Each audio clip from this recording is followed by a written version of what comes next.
আসসালামু আলাইকুম।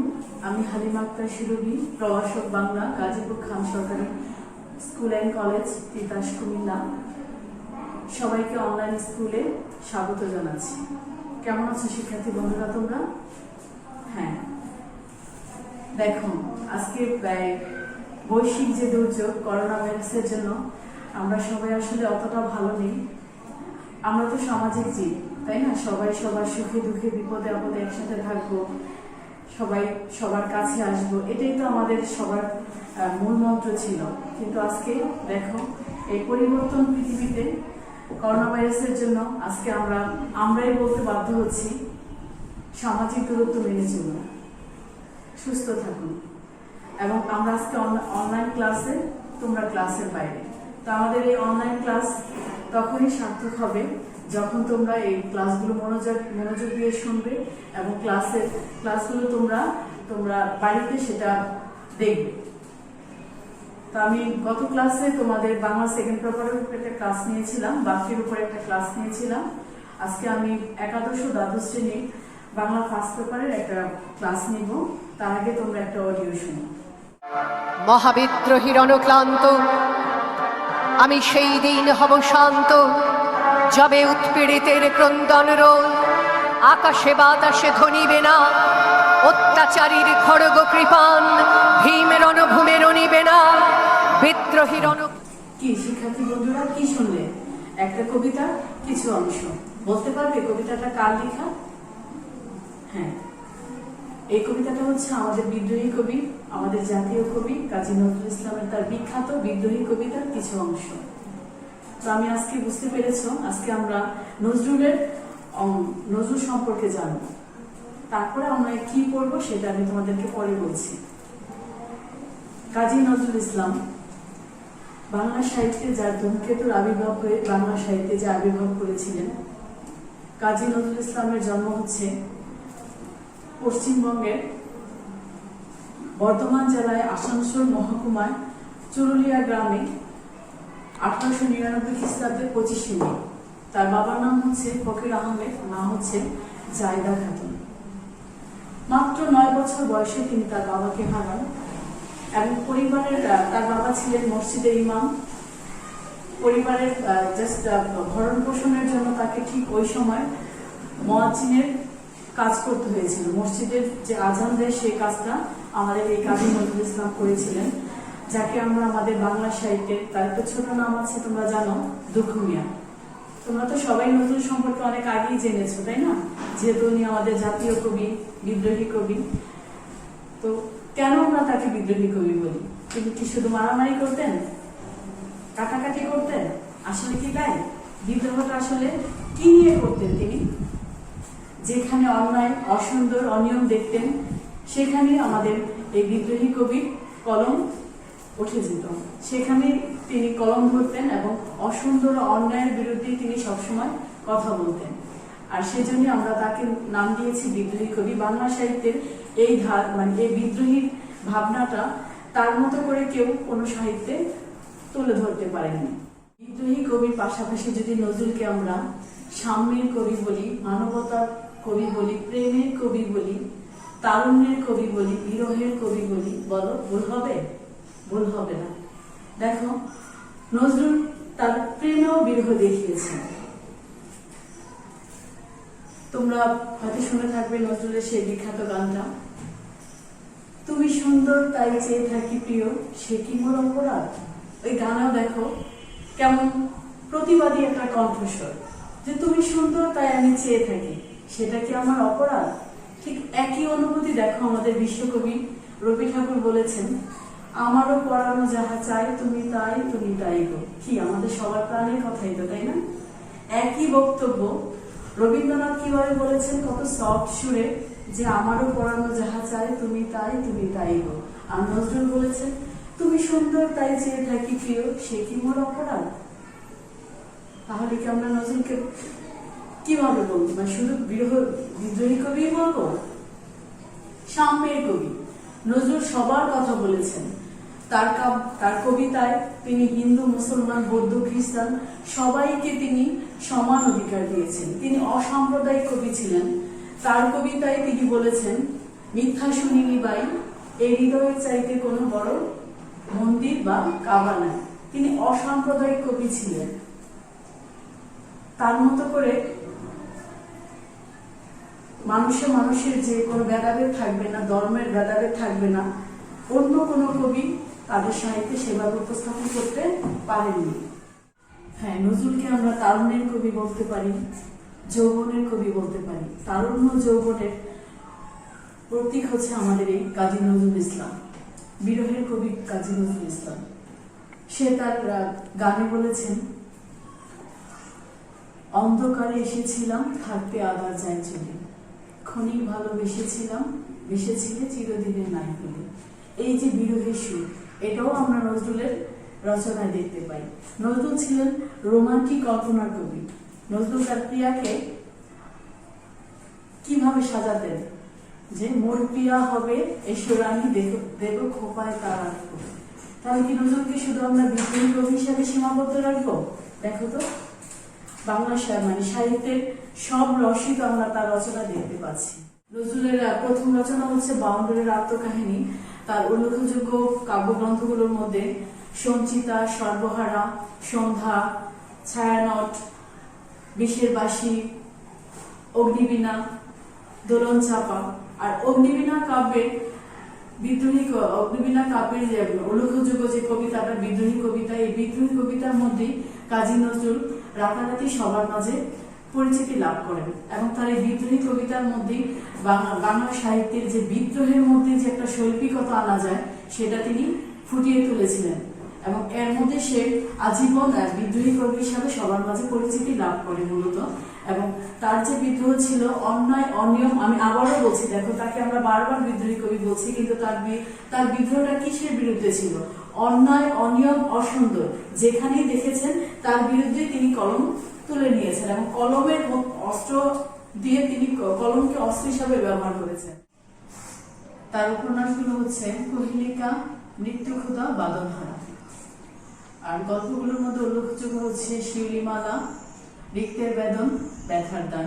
তার উল্লেখযোগ্য প্রবন্ধগুলো হচ্ছে যোগবাণী, দুর্দিনের যাত্রী, রুদ্রমঙ্গল ও রাজবন্দির জবানবন্দি উল্লেখযোগ্য। এই কবি মাত্র 42 বছর বয়সে, কোনো বই 43 বছর পাওয়া যায়, দুরার্ধ বা 42 বছর বয়সে সে বাক শক্তি হারিয়ে ফেলে। হ্যাঁ, বাক শক্তি হারিয়ে ফেলা মানে সে কথা বলার শক্তি হারিয়ে ফেলেছিল। এই অসুস্থ কবিকে 1972 সালে বঙ্গবন্ধু শেখ মুজিবুর রহমান কলকাতা থেকে আমাদের বাংলাদেশে নিয়ে আসেন এবং 1974 সালে ঢাকা বিশ্ববিদ্যালয়ে তাকে দিলীপ উপাধি দেন। এই কবি দীর্ঘদিন অসুস্থ থাকার পর 1976 সালে 29 আগস্ট ঢাকায় পিজি হাসপাতালে আমাদের এই বিদ্রোহী কবি, জাতীয় কবি, প্রেমের কবি, রোমান্টিক কবি, তারুণ্যের কবি, যৌবনের কবি শেষ নিঃশ্বাস ত্যাগ করেন। বাংলা সাহিত্যের এক উজ্জ্বল নক্ষত্র বিদায় হয়। সুপ্রিয় শিক্ষার্থীবৃন্দ, এতক্ষণ আমি তোমাদের সাথে নজরুল সম্পর্কে, তার রচনার সম্পর্কে আলোচনা করার একটাই উদ্দেশ্য হচ্ছে, এখন তো তোমাদের এমসিকিউ প্রশ্নে এই ধরনের প্রশ্নগুলি তোমরা বেশি পেতে পারো। আর তোমাদের এসএসসির পাঠ্যপুস্তকে নজরুলের দুইটা রচনা তোমাদের পাঠ্য, একটা হচ্ছে প্রবন্ধ সাহিত্য আর একটা হচ্ছে কবিতা। তো তোমরা দেখি পরীক্ষায় বা সবাই কবিতা এবং গল্পটাই সবাই অ্যান্সার করতে চাও। প্রবন্ধটা অনেকের কাছেই একটু জটিল মনে হয়। আর এখন যেহেতু তোমরা অনলাইন ক্লাস করছো, বাসায় আছো, আমাদের সাথে সরাসরি ক্লাস করতে পারছো না, আমি একটু জটিল বিষয়টাই তোমাদের সাথে আলোচনা করতে চাই। তো আজকে আমরা আলোচনা করব নজরুলের, তোমাদের পাঠ্য যে প্রবন্ধ সাহিত্য নজরুলের, সেই প্রবন্ধ সাহিত্যের আমার পথ, নজরুলের আমার পথ আমি তোমাদের সাথে আজকে আলোচনা করবো। আশা করি তোমরা মনোযোগ দিয়ে শুনবে। হ্যাঁ, আমি ছোট ব্ল্যাকবোর্ড হাতে আমি আজ নজরুলের নামটা লিখলাম না। আমার পথ প্রবন্ধ, আমি জানি যে আমাদের শিক্ষার্থীরা বাসায় জটিল বিষয়গুলি হয়তো তাদের সাথে শেয়ার করলে তারা বেশি উপকৃত হবে। আর আমার পথ প্রবন্ধে আমরা জানি যে নজরুলের যে কাব্যগ্রন্থ প্রবন্ধ গ্রন্থগুলোর মধ্যে উল্লেখযোগ্য যে একটা গ্রন্থ রুদ্রমঙ্গল কাব্য গ্রন্থের অন্তর্গত হচ্ছে আমার পথ প্রবন্ধ। তোমাদেরকে আবারও আমি বলছি, নজরুলের আমার পথ প্রবন্ধ করার আগে আমাদেরকে সবচেয়ে প্রথমে আমি তোমাদের সাথে একটু মূল কথাটা আগে বলে নিব। সেটা হচ্ছে নজরুলের আমার পথ প্রবন্ধ পড়ার আগে আমি যদি এই কথাটা জানি, সত্য সত্য সত্য এবং সত্য, এই কথাটা তোমরা একটু মনে রাখো, সত্য সত্য এবং সত্য। তারপরে আমি আমার মূল প্রবন্ধে ফিরে আসবো। আর এটা যেহেতু অনলাইন ক্লাস, পুরো প্রবন্ধটা পড়া আসলে একটু কষ্টই হয়ে যাবে, তাই আমি তোমাদের এই প্রবন্ধের যে লাইনগুলো একটু মেইন এবং যে লাইনগুলো ব্যাখ্যা করলে তোমাদের উপকৃত হবে, তোমরা খুব সহজেই এই প্রবন্ধের মূল কথাটা বুঝতে পারবে, আমি সেটাই তোমাদের সাথে উপস্থাপন করছি। বন্ধুরা, তোমরা যদি তোমাদের পাঠ্য বইটা একটু সাথে নাও, আমার তোমাদের খুব উপকার হবে। আমি আশা করি তোমরা তোমাদের পাঠ্য বইটা খুলবে, আমার পথ নজরুলের আমার পথ প্রবন্ধটা তোমরা একটু খোলো। আমি তোমাদের এই পাঠ্য বইয়ের নজরুলের আমার পথের যে মূল কথাগুলো সেগুলো তোমাদের সাথে একটু শেয়ার করছি। দেখো, প্রথম লাইনটি হচ্ছে আমার কর্ণধার আমি।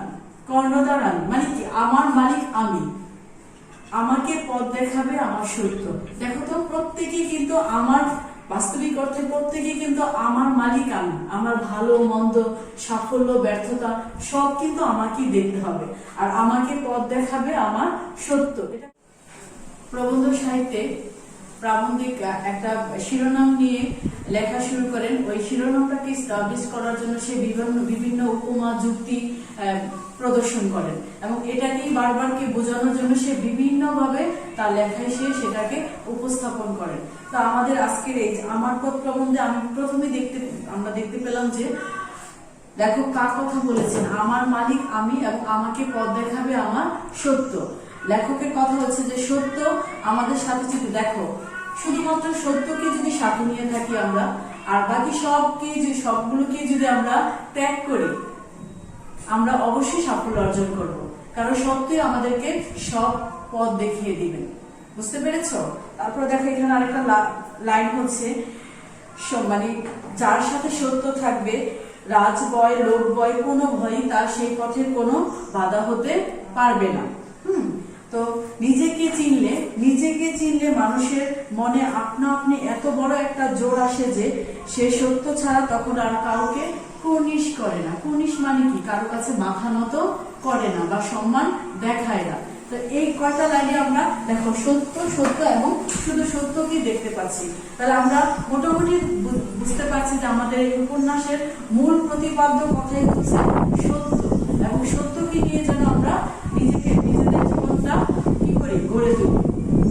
তারপর দেখো, লেখক এখানে বলেছেন যে নিজেকে চেনা, আপনার সত্যকে আপনার গুরু পথ প্রদর্শন কান্ডারি বলে জানা, এটা দম্ভ নয়। সাধারণ অর্থে আমরা দম্ভ বলতে মানে দম্ভ করা, অহংকার করাকে আমরা হীন কাজ মনে করি, যে অহংকার করা ভালো না, অহংকার পতনের মূল। কিন্তু আমাদের এই প্রবন্ধে লেখক বলেছেন দম্ভ করার জন্য, অহংকার করার জন্য। কি? কাকে নিয়ে? সত্যকে নিয়ে। হ্যাঁ, সত্যকে নিয়ে অহংকার করা যায়, এবং এই অহংকারটা লেখক বলেছেন যার মধ্যে এই অহংকার থাকবে তার বিপথে যাওয়ার কোনো সম্ভাবনা নাই। হ্যাঁ, তাহলে আমরা দেখতে পাচ্ছি আমাদের এই প্রবন্ধের মূল কথা হচ্ছে সত্য। লেখক এই পর্যন্ত সত্যকে তার লেখনীতে তুলে ধরেছেন। তারপরে দেখো, আমরা এখানে দেখতে পাচ্ছি অহংকার করা। লেখক স্বাভাবিকভাবে বলেছেন যে অহংকার করা, নিজেকে চিনলে মানুষের মনে আপনা আপনি এত বড় একটা জোর আসে যে সে আপন সত্য ছাড়া আর কাউকে কুর্নিশ করে না, অর্থাৎ কেউ তাকে ভয় দেখিয়ে পদানত করতে পারে না। এই যে নিজেকে চেনা, আপনার সত্যকে আপনার গুরু পথ প্রদর্শক কান্ডারি বলে জানা, এটা দম্ভ নয়। দম্ভ কি বলতো? দম্ভ হচ্ছে অহংকার করা। সাধারণত আমরা অহংকার বলতে অহংকারীকে পছন্দ করি না, এবং আমরা আমাদের জেনেছি যে অহংকার হচ্ছে পতনের মূল। কিন্তু এই প্রবন্ধে লেখক অহংকার করতে বলেছেন কাকে নিয়ে? নিজের সত্যকে নিয়ে। হ্যাঁ, নিজের সত্যকে নিয়ে অহংকার করলে সেই অহংকার তার সমস্ত প্রতিবন্ধকতা দূর করবে। অহংকার নয়, এটা আত্মাকে চেনার সহজ স্বীকারোক্তি। আর যদি এটাকে কেউ ভুল করে অহংকার বলে মনে করেন, তবুও মন্দের ভালো, অর্থাৎ মিথ্যা বিনয়ের চেয়ে অনেক ভালো। আমরা অনেক কাউকে খুব খুশি করানোর জন্য, হ্যাঁ আপনি খুব ভালো, আপনার চরিত্র, প্রায় আমরা দেখি যে আমরা বিভিন্ন সভা, যারা আমাদের সমাজপতি বা আমাদের অনেক অপছন্দের লোককেও আমরা অনেক সময় ভয়ে বিনয়ের সাথে তার মিথ্যা প্রশংসা করে থাকি। কিন্তু লেখক এই মিথ্যা বিনয়ের চাইতে তার সত্যকে নিয়ে গর্ব করাটা কি সবচেয়ে বড় বেশি সত্য বলে এখানে জেনেছেন, এবং এটাকে নিয়ে সে গর্ব করতে বলেছেন, তার সত্যকে নিয়ে গর্ব করতে বলেছেন। আর অনেক সময় আমরা অনেক বেশি বিনয় দেখাতে গিয়ে কি করি, সত্যটাকে অস্বীকার করে ফেলি। আসলে তার চরিত্রে যেটা নাই, বিনয় দেখাতে গিয়ে আমরা অনেক সময় তাকে এত উঁচু আসনে বসাই যে আসলে তার ভিতরে সেই মিথ্যাটাকে আমরা বিনয় প্রকাশ করতে গিয়ে তাকে আমরা ওইভাবে উপস্থাপন করে থাকি। লেখক এই অর্থে বলেছেন যে অনেক সময় অতিরিক্ত বিনয় অনেক আমাদের মিথ্যার আশ্রয় নিতে হয়। এতে মানুষ ক্রমে ছোট করে ফেলে, মাথা নিচু করে আনে। আর এরকম বিনয়ের চেয়ে অহংকারের পুরুষ অনেক অনেক অনেক ভালো। তারপর দেখো এই প্রবন্ধের একটা ইম্পর্টেন্স লাইন হচ্ছে, অতএব এই অভিশাপ রথের সারথি স্পষ্ট কথা বলাটাই কেউ যেন অহংকার বা স্পর্ধা বলে ভুল না করেন। হ্যাঁ, লেখক যে অসুন্দর, অন্যায় এবং অনিয়মের বিরুদ্ধে, সমাজের বিরুদ্ধে সে প্রতিবাদ করতে চায়, এখানে লেখক নিজেকে একা থাকলেও, সে অন্যের সমর্থন না পেলেও সে নিজেই সেই পথের সারথি বা যাত্রী হবে। এখানে তার সাথে কেউ থাকলো কি না থাকলো এতে তার কিছুই আসে যায় না। তারপরে দেখো এখানে আমাদের যে নিজেকে চিনলে, নিজের সত্যকে নিজের কর্ণধার মনে জানলে নিজের শক্তির উপর অটুট বিশ্বাস আসে। আমি যদি জানি যে আমি সত্য পথে আছি এবং আমি সত্য ন্যায়ের পথে আছি, তাহলে আমার প্রতি আমার একটা অটুট বিশ্বাস আসবে।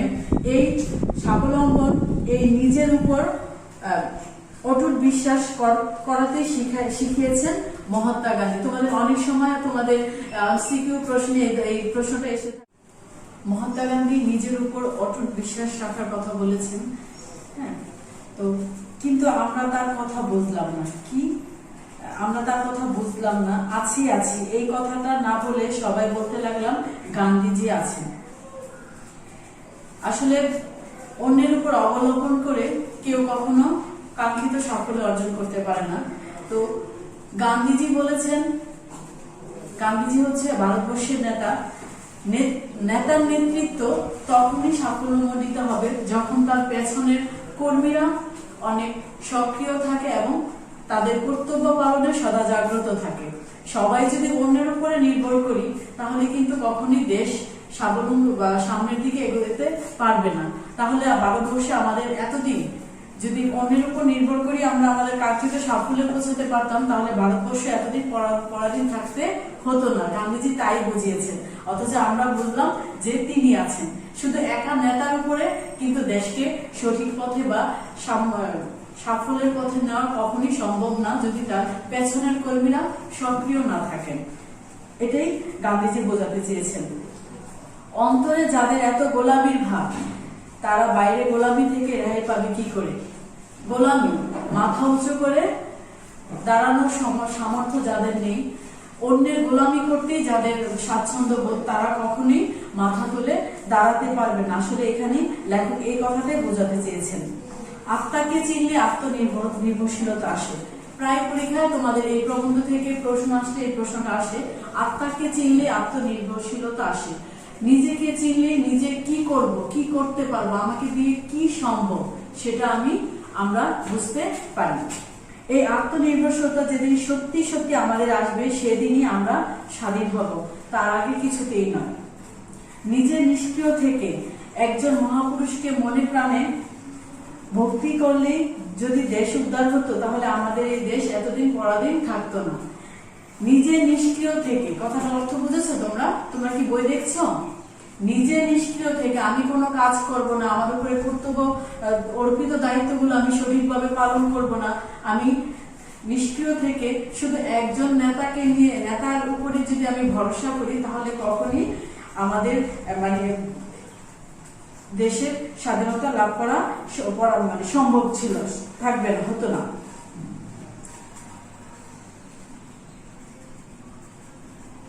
আত্মাকে চেনা, নিজের সত্যকে বড় মনে করার দম্ভ আর যাই হোক ভণ্ডামি নয়। নিজের আত্মাকে চিনা, নিজের সত্যকে চিনা, এটা আর যাই হোক, এটাতে কোনো ভণ্ডামি নাই। এই দম্ভ শির উঁচু করে পুরুষ করে মনে একটা ডোন্ট কেয়ার ভাব আনে। এই দম্ভ বা এই অহংকার নিজের মধ্যে নিজের শির মানে মাথা উঁচু করে নিজের মধ্যে একটা পুরুষের ভাব আনে এবং ডোন্ট কেয়ার ভাব আনে। আর যাদের এই তথাকথিত দম্ভ আছে, সত্যকে নিয়ে যাদের অহংকার করার মতো ক্ষমতা আছে, শুধু তারাই পারে কি অসাধ্যকে সাধন করতে। যার মধ্যে সত্য আছে, সত্য নিয়ে গর্ব করে এবং সে দম্ভ করে, সেই পারে অসাধ্যকে সাধন করতে। তা এই পর্যন্ত আমরা দেখলাম যে আমাদের এই প্রবন্ধের, আমার পথ প্রবন্ধের সত্য এবং লেখক কিন্তু বারবার তার সত্যকেই বিভিন্ন যুক্তিতে বিভিন্ন ভাবে আমাদেরকে বোঝাতে চাচ্ছেন। তারপরে দেখো একটা বড় বিল্ডিং, এখানের নিচের ভিত্তিটা যদি মজবুত না হয়, নড়বড়ে হয়, তার উপরে যতই অট্টালিকা আমরা তৈরি করি না কেন, সেটা কিন্তু আমাদের উপরে একসময় ভেঙে পড়বে।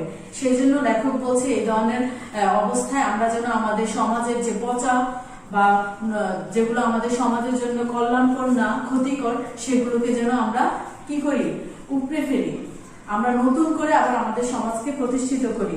তারপরে দেখো, দেশের যারা শত্রু, দেশের যা কিছু মিথ্যা বন্ডামি মেকি তা দূর করতে প্রয়োজন হবে আগুনের সম্মার্জনা। এই ধরনের অশুভ অকল্যাণকর সবকিছুকে দূর করতে লেখক আগুন, আমরা যে ঘর পরিষ্কার করি না, ঘষা মাজা করি, সেই আগুনের সম্মার্জনা নিয়ে লেখক বের হয়ে পড়তে বলেছেন। আমার এমন গুরু নেই যার খাতিরে সে আগুন সত্যকে অস্বীকার করে। আমি কখনো কোনো কারোর বাণীকে বেদবাক্য বলে মেনে নেব না যদি তা সত্য প্রমাণে সাড়া না দেয়। যত বড় মহাপুরুষই হোক, যত জ্ঞানী গুণী হোক, যত বড় সমাজের বড় নেতা হোক, কখনো আমি তার বাক্যকে বেদবাক্য বলে মনে করব না যতক্ষণ পর্যন্ত না আমি সেই বাক্যের মধ্যে বা সেই বাণীর মধ্যে কোনো সত্য অবস্থান না দেখব। না বুঝে বোঝার ভণ্ডামি করা, পাঁচজনের শ্রদ্ধা আর সম্মান পাবার লোভ আমি কোনোদিনই করব না। না বুঝে কিছু করা বা সবার সাথে তাল মিলিয়ে চলা, মিথ্যা সত্যকে আমি শনাক্ত না করে সবার পিছনে চলা, সেই ধরনের কাজ আমি কোনোদিনই করব না। তারপরে দেখো, লেখক এই প্রথম আমরা দেখলাম এই প্রবন্ধে আমরা অন্য আরেকটা শব্দে চলে আসলাম, সেটা হচ্ছে, এই শব্দটা তোমাদের পরীক্ষায় প্রায় আসে, ভুলের মধ্য দিয়ে গেলে সত্যকে পাওয়া যায়। কিসের মধ্য দিয়ে গেলে? ভুলের মধ্য দিয়ে গেলে আমরা সত্যকে পাবো। হ্যাঁ, ভুল ছাড়া কেউ কখনো ভুল, মানুষই তো ভুল করবে, ভুল ছাড়া মানুষ হতে পারে না। কিন্তু আমরা কি করি, আমরা অনেক সময় নিজে ভুল করি, যারা ভুল স্বীকার করি না, ভুল স্বীকার করা হচ্ছে মহত্বের লক্ষণ, কিন্তু আমরা অনেকে ভুল স্বীকার করি না, আবার খুব টেকনিক করে, চালাকি করে আমার ভুলটাকে আমি অন্যের উপরে চাপিয়ে দিই। এটা কখনো ঠিক না। হ্যাঁ, ভুল হতেই পারে। তারপর আবার কিছু মানুষ আছে যারা নিজেরা ভুল করে এবং তার এই ভুলটা নিয়ে তারা কি করে, জিদ করে, কোয়ারমেন্ট করে যে করবই তো, কি হবে। এটা হচ্ছে ইচ্ছাকৃত ভুল করা। লেখক এই ভুল থেকে পরিত্রাণ করার চেষ্টা করেছেন। হ্যাঁ, লেখক এই পর্যায়ে বলেছেন, মানুষ ধর্মই হচ্ছে সবচেয়ে বড় ধর্ম। মানুষের চাইতে বড় কোনো ধর্ম হতে পারে না। আগে তো মানুষের জন্ম, তারপর সেই মানুষের ধর্ম। হিন্দু, মুসলমান, বৌদ্ধ, খ্রিস্টান, আমরা এক এক ধর্মের হতে পারি, কিন্তু আমরা সবাই মানুষ। বিবেকানন্দ কি বলেছেন, সবার উপরে মানুষত্ব, তাহার উপরে নেই। এখানে যারা এই লেখক বলেছেন যে যার নিজের ধর্মে বিশ্বাস আছে, সে নিজের ধর্মের সত্যকে, যে নিজের ধর্মের সত্যকে চিনেছে, নিজের ধর্মের বিশ্বাস আছে, সে কখনো অন্য ধর্মের উপরে ধ্বংসাত্মক কাজ করতে পারে না। এই কথাটার অর্থ হচ্ছে যে নিজে, প্রত্যেকেই তো আমরা কোনো না কোনো ধর্মের অনুসারী, তাই না? এখন আমি সত্যিকার অর্থে যদি আমি মুসলমান, আমি আমার ধর্মটাকে সবচেয়ে মানি, আমার ধর্মের মূল কথাগুলোকে যদি আমি মানি, দেখো তো কোনো ধর্মের, প্রত্যেক ধর্মের ধর্মীয় গ্রন্থে বা যারা ধর্ম প্রচার করেছেন, কেউ কিন্তু বলেনি যে মিথ্যা বলো, অন্যকে ঠকাও, পাপ করো, হ্যাঁ, বা জীব হত্যা করো। সব ধর্মেই কিন্তু আছে যে সত্য কথা বলতে হবে, মানুষের উপকার করতে হবে। সব ভালো কথাগুলো কিন্তু সবগুলো ধর্মগ্রন্থেই বলা আছে। আর যারা নিজের ধর্মকে সঠিকভাবে শ্রদ্ধা করে, সম্মান করে, সে কখনই অন্য ধর্মের উপরে আঘাত আনতে পারে না। লেখক এখানেই বলেছেন যে মানব ধর্ম হচ্ছে পৃথিবীর শ্রেষ্ঠ ধর্ম। মানুষের কোনো ভেদাভেদ থাকবে না, মানুষ প্রথম, তারপরে তার ধর্ম পরিচয়। তো আশা করি আমাদের এই প্রবন্ধ প্রায় শেষের দিকে আমরা চলে আসছি। তো লেখক এখানে বলছে যে সত্যকে চিনতে এবং সে নিজের ধর্মের সত্যকে যে চিনেছে সে কখনো অন্য ধর্মকেও ঘৃণা করতে পারে না। দেশের পক্ষে যা মঙ্গলকর, যা সত্য, শুধু তাই তার লক্ষ্য করে আগুনের জানটা নিয়ে আমি পথে বাহির হইলাম। তোমরা বুঝতে পেরেছ? আমরা এই প্রবন্ধের সত্য এবং আমরা সবাই সত্য পথে চলবো, সত্যকে নিয়ে চলবো, সক্রিয় থাকবো, অন্যের উপর নির্ভর করব না এবং দম্ভ করব সত্যকে নিয়ে। আর যে সত্যকে নিয়ে দম্ভ করতে পারে সেই পারে অসত্যকে সাধন করতে। সমাজের সমস্ত অকল্যাণ, অসুন্দর, জড়া সব দূর করে আমরা সত্যকে সামনে নিয়ে চলবো। ভুল হবে, মানুষ মাত্রই ভুল হবে, ভুল না হলে কখনোই শুদ্ধ হতো না। হ্যাঁ, তো এই ভুল হবে, ভুলকে স্বীকার করব এবং আমরা সবাই মিলে এই সমাজে সবাই সবার সাথে মিলেমিশে চলবো। একে অন্যের ধর্মকে কখনো ঘৃণা করব না। নিজের ধর্মকে যারা সম্মান শ্রদ্ধা করে তার সে অন্যের ধর্মেকেও সম্মান শ্রদ্ধা করবে। কারণ কোনো ধর্মেই কিন্তু খারাপ কথা নেই, খারাপ কাজকে সমর্থন করেনি। সব ধর্মই বলেছে যে ভালো কাজ করার জন্য। আর সেজন্য প্রত্যেকেই তার নিজের ধর্মকে যদি আমরা সঠিকভাবে চিনি, সে কখনো অন্য ধর্মের প্রতি আঘাত আনতে পারে না। লেখক এই কথাটাই আমাদের শেষ যে কটা লাইন সেখানে বুঝিয়েছেন। এখন তোমরা একটু সহজে দেখো, একটু উপর পৃষ্ঠা দেখো, পাঠ পরিচিতি।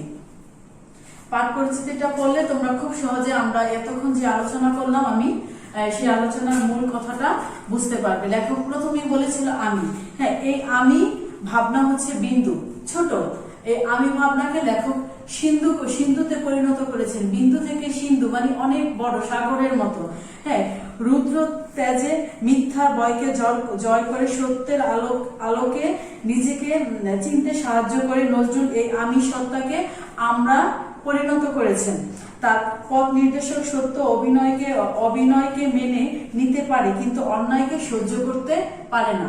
সে অন্যায়কে, নজরুলকে আমরা সবসময় দেখেছি প্রতিবাদী কণ্ঠস্বর হিসাবে। সে কখনো অন্যায়কে সহ্য করতে পারে না।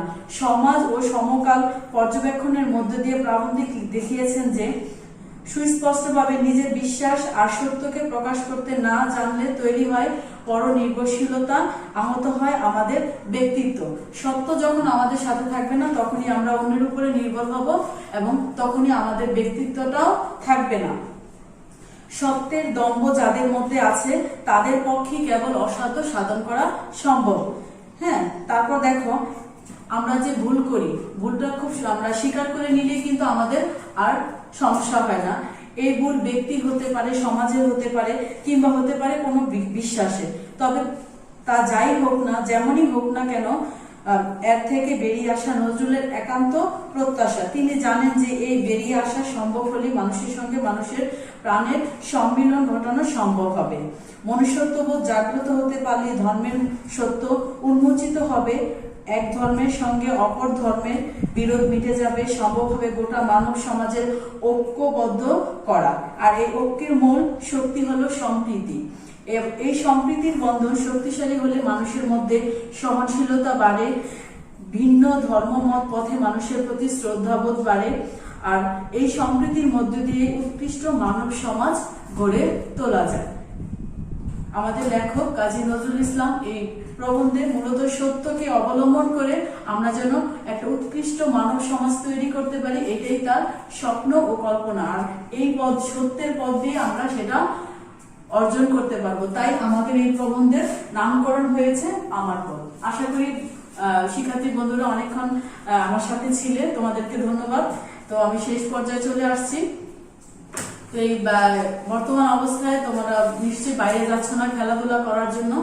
তো আমি চাইবো তোমরা বাসায় থাকবে, এবং যেহেতু বাইরে খেলাধুলা করতে পারছো না, বাসায় হালকা একটু ব্যায়াম করবে, খাবার দাবার সব খাবে, সুস্থ থাকবে, এবং খুব দ্রুতই যেন আমরা আবার সবাই সবার মাঝে ফিরে আসতে পারি। সবাই আল্লাহর মহান সৃষ্টিকর্তার কাছে তাই কামনা করছি। সবাই ভালো থাকবা, আমার জন্য সবাই দোয়া করবা। আল্লাহ হাফেজ।